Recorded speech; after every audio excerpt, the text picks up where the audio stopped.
어제 재선 의원들을 만났던 송영길 대표, 과연 어떤 일인지 굉장히 궁금한데요. 그 목소리 한번 들어보시죠.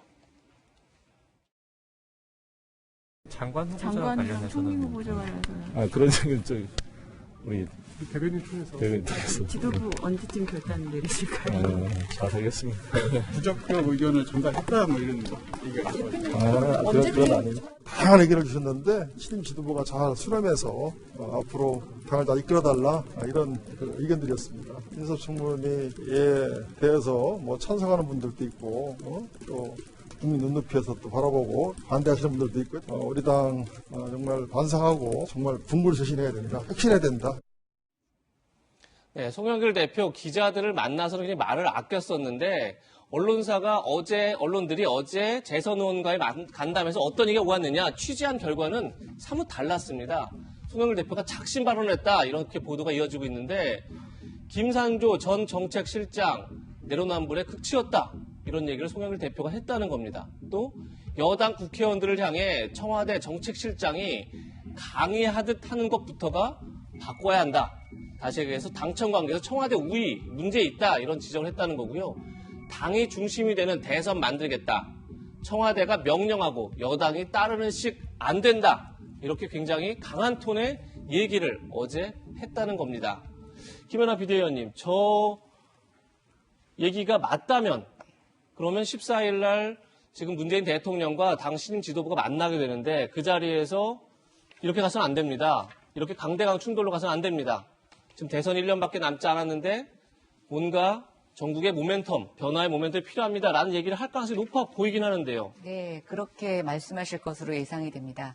지금 민주당 내부에서 재보궐선거 끝나고 나서 선거 패인 요인 분석 이런 것들을 다각적으로 시도하고 있는데 거기 내용에 보면 역시 민주당이 살피고 있는 민심과 진짜 민심에는 괴리가 있었다라고 하는 여러 가지 분석 결과가 나오고 있습니다. 그리고 또 송영길 대표로서는 지금 지도부로 당선되고 나서 첫 행보인데 여기에서 만약에 청와대에서 밀린다면 저는 지도부로서의 리더십에도 굉장히 타격이 있을 것으로 생각이 됩니다. 그리고 지금 사실상 남은 임기 1년이라고는 하지만 대선 레이스로 진입한 거나 다름이 없습니다. 미래 권력을 향한 여야 지도부들의 어떤 아주 발빠른 경쟁들이 일어나고 있는데요.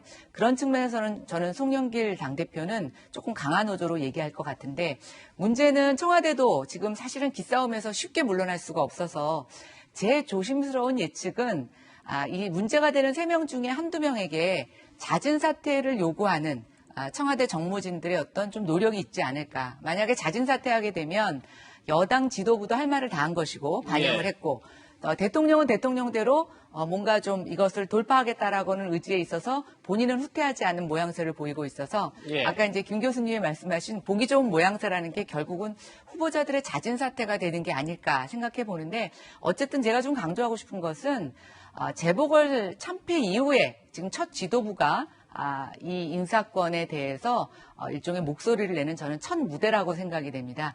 중요한 시험대라고 생각하고요. 야당과의 협치에 있어서도 저는 중요한 신호라고 생각돼서 좀 청와대와 여당 지도부가 좀 좋은 신호를 주는 계기가 됐으면 좋겠습니다. 네.